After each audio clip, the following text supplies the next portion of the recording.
yung mainit na nangyari kanina sa plenaryo, mga ka-GPnatics. Nakakahiya itong si Marcoleta. Biruin nyo, nag-spokesperson na, nag-lawyer pa sa China. Ang tanong, mga kababayan, magkano kaya? Kung naalala nyo, balikan lang natin bago tayo pumunta dito sa sagutan nila. Di ba merong post nung nakaraan na si Marcoleta nakipagkita sa ambassador ng China, mga kababayan. At yan yung nakikita nyo na nakipagkamay pa siya. Ang sabi dito, nung time na yan, mga kababayan, si Marcoleta, kaya pumunta doon, di ba? Kaya pumunta doon o nakipagkita sa isang ambassador dahil ito ay para sa cooperation, stability, and peace. Di ba? Yan ang sabi. Pero, it appears to us, mga kababayan, na iba yung iisipin natin. Di ba? Dahil pinagtatanggol niya ang China. Pinagtatanggol niya, ano ba to? Mga maka-China talaga sila? Well, tingnan natin mga kababayan kung paano po sila nagsagutan nitong si Erwin Tulfo, nitong si Risa Hontiveros versus Marcoleta. Iba talaga.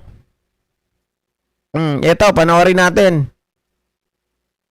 Mahaba-haba to, guys. Sa publiko ay hindi magiging cause ng panic. I beg to disagree, Mr. President, with all due respect. Ang pinag-uusapan po natin at ang pinagmumulan nitong mga malalim na pagkabahala natin, hindi po ito maliit na problema. Ang tawag ko po dyan, Mr. President, sa ugali ng Chinese government, gaslighting. Gaslighting. Sila na nga gumagawa ng mali. Mamasamain pa nila kapag pinuna ng ating panig, ng ating gobyerno, tayo pa ang may kasalanan. At sila pa ngayon ang biktima. At napakalaki ng China, napakamayaman ng ekonomiya ng bansa na pwede po natin sigurong maging siguro kakampi. Pwede ba nating maging kakampi ang China kung ipagpapatuloy niya ang pinaggagagawan niya sa ating karagatan, sa internet at laban sa mga opisyal ng ating gobyerno? Nung nakaraang linggo po, Mr. President, ako po ay inimbitahan ng bagong ambassador ng China. Oh, ayan na, ayan na. Sa kanilang embassy na parang residente rin dito sa Makati. Ako naman Mukhang po may ay under the table nagpa-unlock sapagkat My pinadala God. ko nila yung invitation sa akin. Isa po sa Tumubra? namin, Mr. President, ay kung paano po natin talaga nagawa ng paraan na mawala po yung pag-iiringan, pag-aawayan at sana ay ma-stabilize po natin, ma-de-escalate Ay, po guys, pahingi naman ng konting likes dyan. Paabutin lang natin ng 100. Salamat! yung nangyayari po sa ngayon sa pagitan ng ating dalawang bansa. Ang sabi ko po sa kanya, Mr. President, ganun din po ang pakay ng aming bansa. Sino naman kako ang papayag naman na sa araw-araw kako na ginawa ng Diyos sa atin ay puro na lang kaguluhan ang nakikita. Hindi magiging pabor sa atin at sa ating mamamayan. Ang sabi po niya sa akin, Mr. President, na ito po ay gusto ko rin ibahagi sa ating Honorable Risa Hontiveros, Senator Hontiveros, ay yung kanilang kagustuhan talaga maisantabi natin. Yung dispute ngayon. Ang sabi ko sa kanya, bakit kasi nakikita natin yung mga barko ninyo, kung minsan binubomba ninyo ng tubig yung mga ilang mangingisda namin o kaya yung nagre-resupply ng aming provision sa Ayungin Shoal, hindi ba natin may iwasan yun? Sabi kong gano'n sa kanya. Ay, wow, talagang mga kababayan. Talagang ganun yung pagkakasabi mo, Marcoleta. Paano mo di-deliver yun? Paano mo di-deliver? Kong ching chong ching chong ching chong. Alam mo, sabi niya, Mr. President, noong panahon ng dating Pangulo, ginawa na natin yun. We have a relative peace noong panahon na yun. Ang problema sa ngayon ay, maski ikaw, makikita mo naman, binanggit niya po yung nangyari sa Talagang binenta na ni Marcoleta yung yung Pilipinas, no, pinagpalit niya na. ginawa yata ng spokesperson ng Coast Guard. At ng Task Force West Philippine Sea. So yun po, na Mabuting Ginoo. sana naman ay pakaiwasan din natin yung ganun sapagkat kung negative naman yung nakikita rin namin, hindi na naman po pwedeng hindi naman kami sumagot sapagkat ang ginawa naman nila ay they depicted our president in a very negative manner. Tatlong cartoons yun na siyempre Pangulo namin yun, hindi naman pwedeng hindi namin sansalain o sabihin man lang sa inyong pamahalaan, wag naman ganito. Siguro, ang itatanong ko po sa inyo, Your Honor, si Ginoong Tariela po ba ang ating opisyal na tagapagsalita kung pag-uusapan ay ang relasyon ng ating bansa sa ibang mga bansa, particular na yung China? Salamat, Mr. President, at sa mabuting Ginoo mula sa Pampanga at Tarlac. Sa pagkakaalam ko po, Mr. President, si Commodore Tariela ay spokesperson ng Task Force West Philippine Sea na binuo po batay sa polisiya ng buong gobyerno natin ng whole of government approach sa ganitong kahalagang usapin ng foreign policy. At dala po niya yung updated na dokumentasyon ng ating mga kung may positibo at unfortunately mas maraming negatibong mga engagements ng gobyerno ng China sa ating karagatan, lalo na yung paghaharas po sa mga barko at mga ibang vessels ng Philippine Navy at Philippine Coast Guard. Yung pagkait po sa ating mga mangingisda ng access sa kanilang kabuhayan sa traditional na fishing grounds natin. Yung pag-iinteres din po nila sa ating mga gas and oil reserves sa ilalim ng ating karagatan. At sa lahat po, so far, nang nasaksihan ko pong mga pananalita ni Commodore Tariela, batid ko po ang kanilang paguyod talaga sa pambansang interes ng ating bansa. Partikular dun sa incident na tinanong ng good gentleman mula sa Pampanga at Tarlac, nagsasalita si Commodore Tariela sa isang forum, sa isa sa mga kolehiyo sa ating mga pamantasan, at ipinakita niya kung paano kumikilos ang gobyerno ng China led by the Chinese Communist Party at kanilang kasalukuyang presidente. Kung pagpapakita lamang po ng visuals para gawing mas dramatic o graphic para sa mga estudyante, aba po, matagal na pong nanguna ang gobyerno ng China sa ating bansa at sa ating gobyerno, pati po sa iba't ibang mga opisyal ng ating gobyerno. For at least 1 decade, Mr. President, ang mga opisyal na pahayagan ng gobyerno ng China ay nagpapakita ng mga visuals din, and overwhelmingly, derogatory po ang kanilang mga ipinapakita. Nilalarawan ang presidente ng Pilipinas bilang isang megaphone lamang ng ibang bansa, dinodrawing na parang marionettes lang ang ating bansa at ating mga Navy at Coast Guard vessels ng interes ng iba pang dayuhang bansa. Wala pong ipinapakitang respeto at tahasang pambabastos sa ating gobyerno. Sobra. So, dun sa itinaing ni Ambassador sa good gentleman mula sa Pampanga at Tarlac, di hamak na mas maraming dapat iwasto sa kanilang pakikitungo sa atin, hindi lamang sa karagatan, dun sa maraming insidenteng nabanggit na, kundi pati sa paglalarawan, literally and figuratively, sa ating gobyerno at ating bansa kapag nagsusumikap tayong magtahak ng isang independent at interdependent foreign policy, Mr. President. Ang lagay ba mga ka-GPnatics ganito? Yung ambassador ng China ay nagsumbong kay Marcoleta. Ano, sila yung piling biktima? At saka nagtataka lang ako, di ba dapat, ang tanong ni Marcoleta kanina, sino ba dapat ang mamagitan? Sino dapat mag-intermediary? Di ba? Si Marcoleta ba ang dapat humarap sa ambassador ng China? Mga ka-GPnatics? Palagay ko hindi si Marcoleta ang dapat. Kung sino yung naka-assign, di ba? Kung sino yung may kinalaman, sino yung kasi si Marcoleta sa Senado eh. Bakit siya ang nakikipag-usap doon? Di ba? Alam naman natin maka-China 'yan. Di oo lang siya ng oo doon sa ambassador ng China. Biruin niyo nagsusumbong sa kanya. Ganun lang siya kahinahon. Di ba lang niya soplakin? Salamat po sa inyong kasagutan, Mr. President.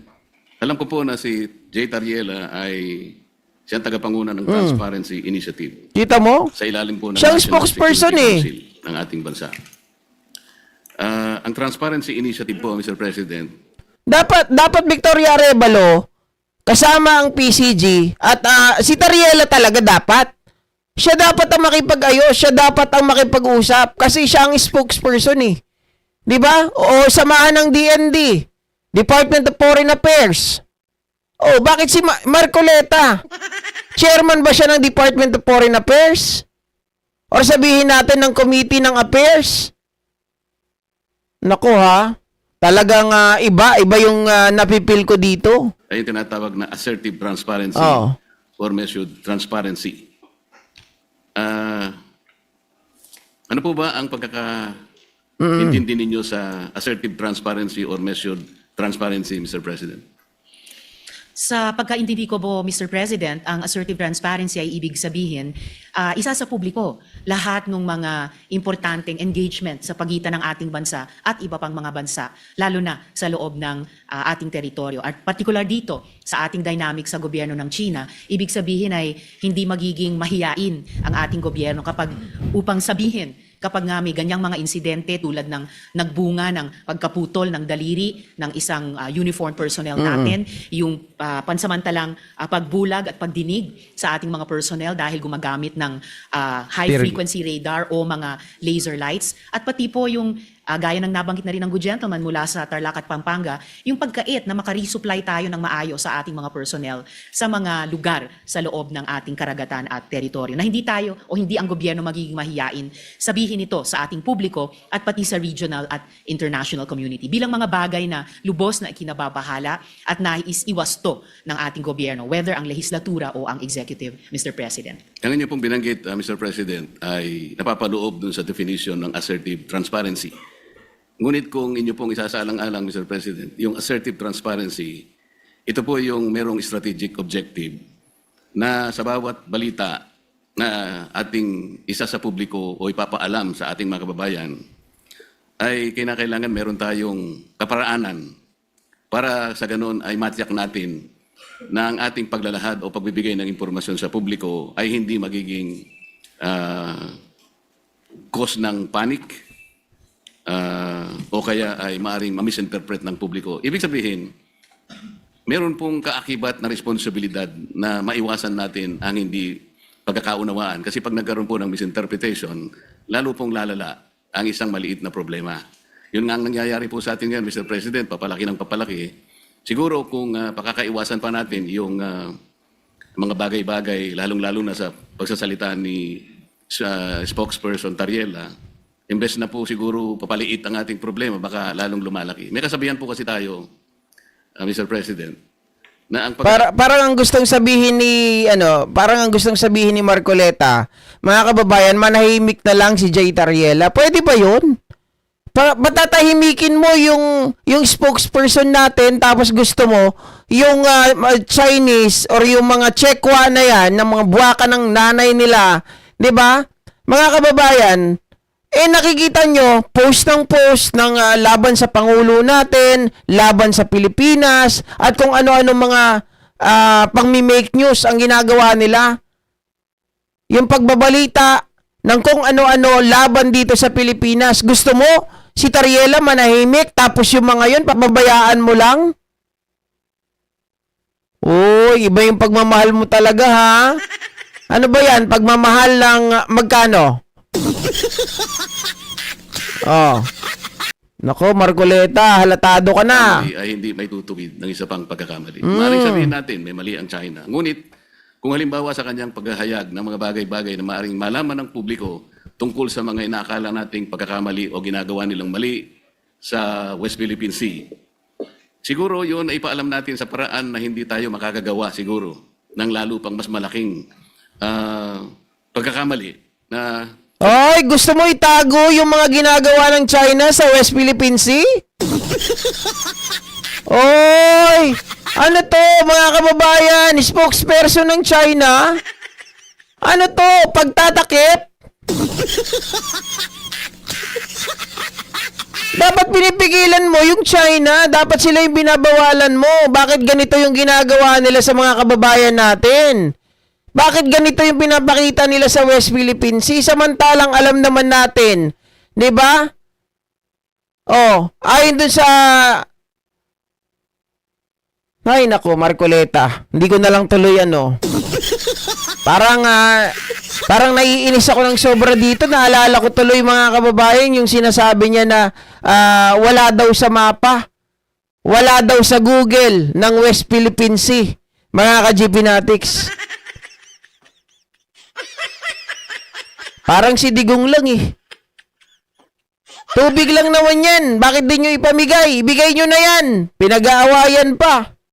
Parang ganun eh. tulad po ng ginawa niya, kailangan po bang gumamit pa siya ng mga cartoon caricatures para ipakita niya ang Pangulo ng China sa isang negative at isang nakakahiyang mga pamamaraan. Alam po ninyo, Mr. President, dito sa ating tinatawag na West Philippine Sea na kinukuwenta nga nila yan, ito'y halos equivalent ng ating exclusive economic zone.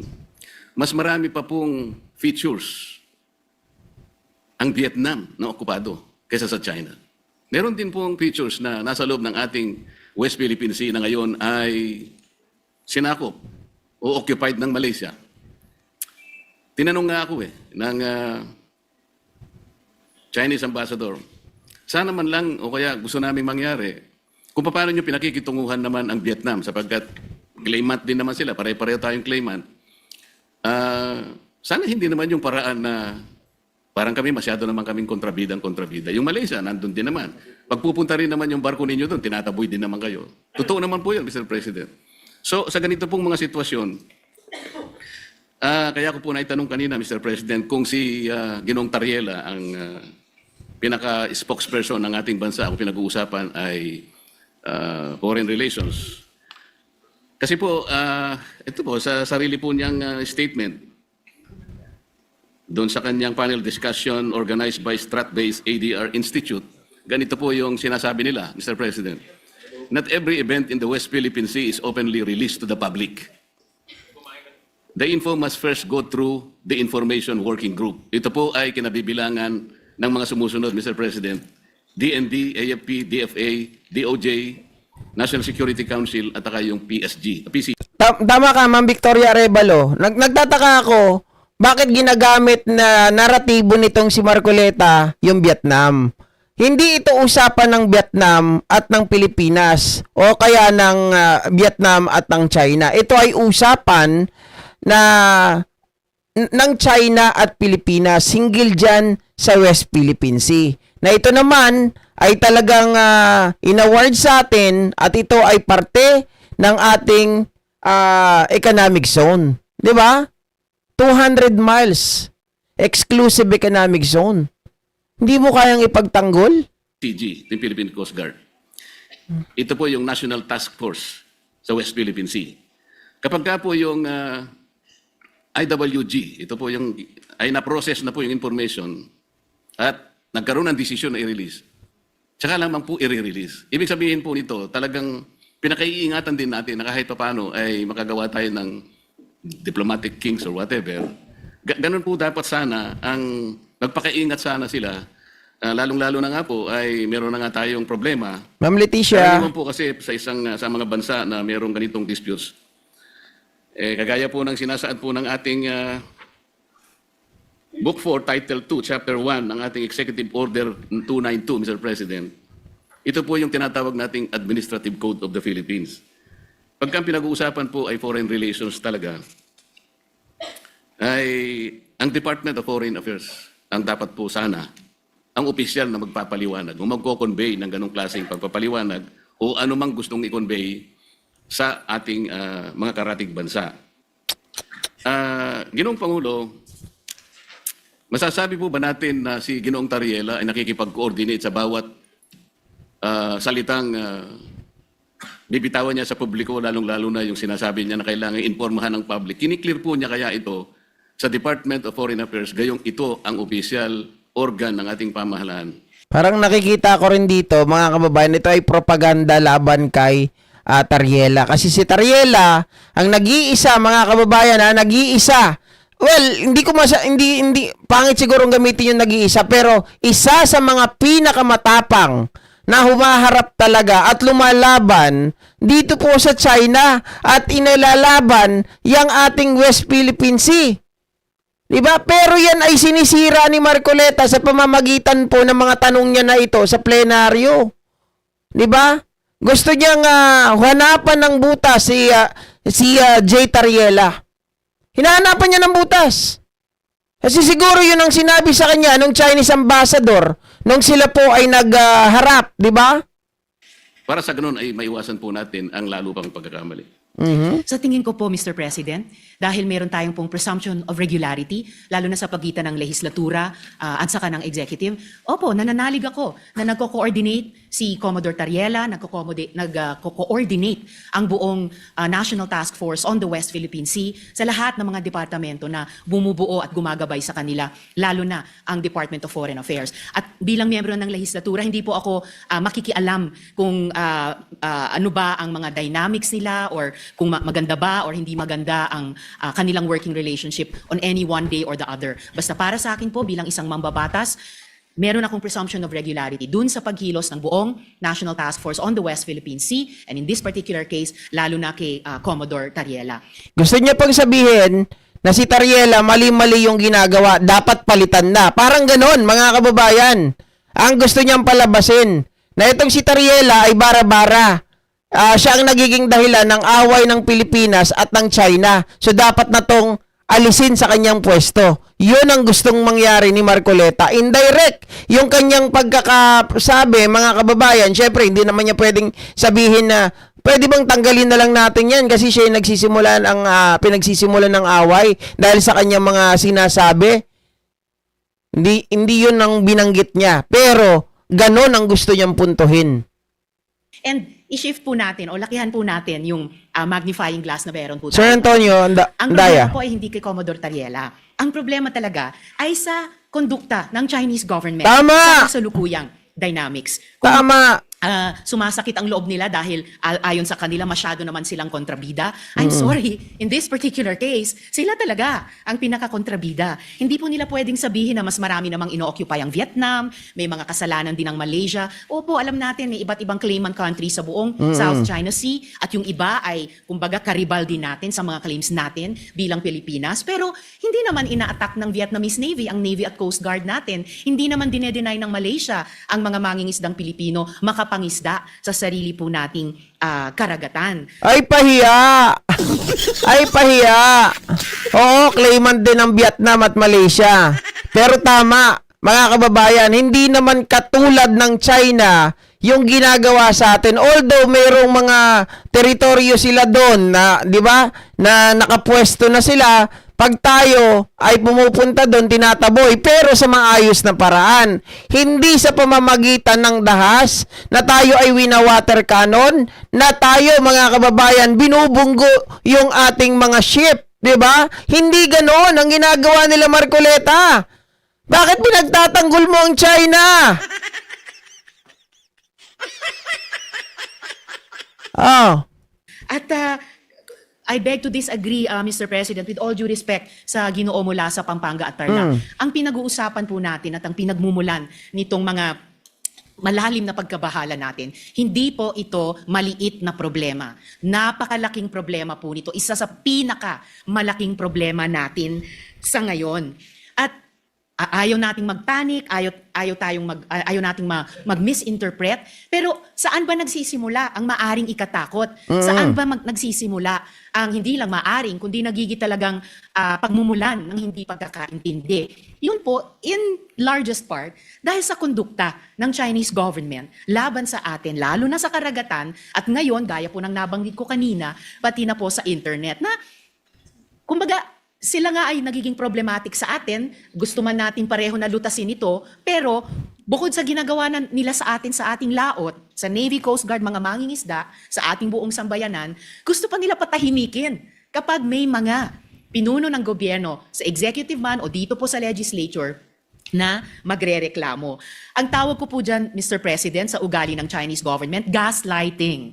Sila na nga ang gumagawa ng mali. Mamasamain pa nila kapag pinuna ng ating panig, ng ating gobyerno, tayo pa ang may kasalanan at sila pa ngayon ang biktima. Classic gaslighting behavior po yun. Napaka-negative na psychology yan kung sa individual na tao po or kung sa interpersonal na mga relasyon. And dapat huwag gagawin yan, huwag gagamitin yung ganyang cheap tactic nila. Pero bentang-benta yan kay Marcoleta. Bentang-benta kay Marcoleta yan. Kasi nga, mukhang kawawa daw yung China. Diba? Nagmumukha daw silang kontrabida. Oh, kay Marcoleta, ano? Masyado naman yung Pilipinas, inaaway kayo masyado. Ang Malaysia, ang Vietnam, claimant din naman. Oh, ganun din naman, tinataboy din na ang mga ano natin.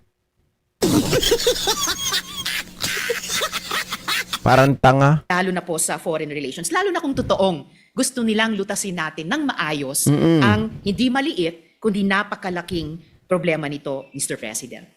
Mr. President, sa tanong ko po kanina kung ikinukonsulta ni Ginoong Tariela sa DFA ang kanyang mga ginagawa at pagpapahayag sa Balik na naman doon, mga ka-GP Natics. Hindi nga inaano yung sinasabi nitong si Senadora Risa Ontiveros. Balik na naman siya doon sa kanyang propaganda, sirain si Jay Tariela. Oh. publiko at ang sinagot po ay siguro naman po maaari sapagkat yung pong presumption of regularity. Alam po ninyo, nakausap ko ang mismo ang Secretary of the Department of Foreign Affairs. Hindi po siya nakikipagkonsulta. Sa totoo lang, sa tansya ko po, nung nag-uusap kami, ayaw din po ng DFA yung ginagawa ni Ginoong Tariela. Nahihirapan nga po sila. Yun ang pagkakasabi sa akin. Dahil imbes na makatulong sa kanilang gawain at sa kanilang responsibilidad na panatilihin natin, yung gawin ba nating kahit na medyo mahirap. Ang sabi ko nga sa Chinese Ambassador, Mr. President, alam kong mahirap ang kalagayan natin. Pero kung papayag ka na, ikaw baka ako naniniwala na pwede tayo magsimula na ang lahat ng isipin natin, lahat ng gawin natin ay mga bagay na pwede natin pagkaintindihan. Pwede tayong magkasundo. Doon tayo mauna. Iyon ba naniniwala ka? Naniniwala po sila, Mr. President. Kapag nagsimulan tayo sa mga bagay na pwede natin pagkasunduan, halimbawa, sabi ko, yun na lamang ako mga isda. Alam ko ako, ang isda. Walang may-ari niyan. Common yan eh. Yan pwede natin pag-umpisahan sa pamagitan ng traditional fishing rights. Sapagkat yung prinsipyo niyan, sabi ko ganyan, although it is covered by international law, hindi ka ako pinag-uusapan dyan ng teritoryo. Kasi kapag ka ang pag-uusapan, napunta na sa teritoryo, problematic na eh. Pero pag-usapan muna natin ang mga isda. Sabi ko sa kanya, Mr. President, nagawa ninyo sa Vietnam, nagkaroon kayo ng gulo dyan. Pero bakit nyo nagawa? Nagkaroon kayo ng agreement na partisyon nyo ang isang sukat ng karagatan doon sa Tonkin Gulf sa Vietnam. Nakagawa rin kayo ng ganyang klaseng pag-uusap at kontrata sa pagitan ng inyong bansa at ng Vietnam. Tungkol sa isda rin. At kahit may tingal labanan ninyo sa pagitan ng Japan at ang bansa ninyo, nagawa nyo rin sa Japan. Ibig ko sabihin, meron tatlong pangyayari dito sa panig ng ating mundo na nagawa nating ayusin kahit isda lang ang pinag-umpisahan natin. Hindi ba natin pwedeng gawin dito sa ating bansa? Sabi niya, pwede. Kaya lang, pakaiwasan naman natin itong ganito kasi, sabi niya. Kami naman nakahanda naman kami. At alam ko, Mr. President, nabasa ko sa dyaryo kaninang umaga, 17 yata sa ating mga fishermen ang kanilang sinalba. Mga bagay na pwede naman nating pasalamatan din sila. Kasi po kung, ako po, ayoko din ang ginagawa nila. At sinabi ko rin naman sa kanya ng harapan. Bilang Pilipino, sabi ko, masakit naman ka kung makita ko yung aming mga mangisda na talagang kinakanyon yun ng tubig. Naintindihan naman namin yun, sabi niya. Kaya ang gusto namin, makagawa tayo ng mapag-umpisahan natin. Ngayon, kung halimbawa si Commodore Tariela, habang nag-uusap tayo, nagpapakita ng ganitong mga memes at saka yung mga caricatures na negatibo, Mr. President, hindi po nakakatulong eh. So ano po ba yung ating moving forward? Wala na ba tayong gagawin kundi puro patutsyadahan na lang? Hindi po makakabuti sa pagitan ng dalawang bansa natin. Kaya lang naman po ako tumayo para imungkahi ang ilang bagay-bagay sana na makakatulong. Maaring mahirap po sa umpisa. Ang imumungkahi ko nga po sana, Mr. President, kung meron po tayong panahon sa ating mga committee hearings, imbitahan po natin ang Coast Guard, ang Department of Foreign Affairs, at kung sino po ang may kinalaman dito sa West Philippine Sea o kung tawagin po natin ay exclusive economic zone sa pagitan ng napaloob po sa South China Sea. Para po yung komplikasyon po dito na napakarami, kasi yung batas po natin at yung ating administrative issuance na nangyari sa mga nakarang araw at yung mga ginawa nating batas kamakailan lang, hindi ko nagkakamali 2024, hindi po consistent talaga eh. Lilitaw po meron tayong mga bansa, meron po tayong mga features na inoccupy natin. Labas po sa ating exclusive economic zone. Alam mo, Marcoleta, maniniwala lang ako na ganyan yung sinasabi ng Chinese ambassador. Sana ni-live nyo yun. Di ba? Sana ni-live nyo, tapos mayroong caption. May subtitle. Para talagang totoo, makatotohanan. Ikaw lang nagsasabi niyan eh. Ikaw lang ang talagang bumibida para sa kanila. Ikaw talagang spokesperson nila. Ipakikita po natin yun.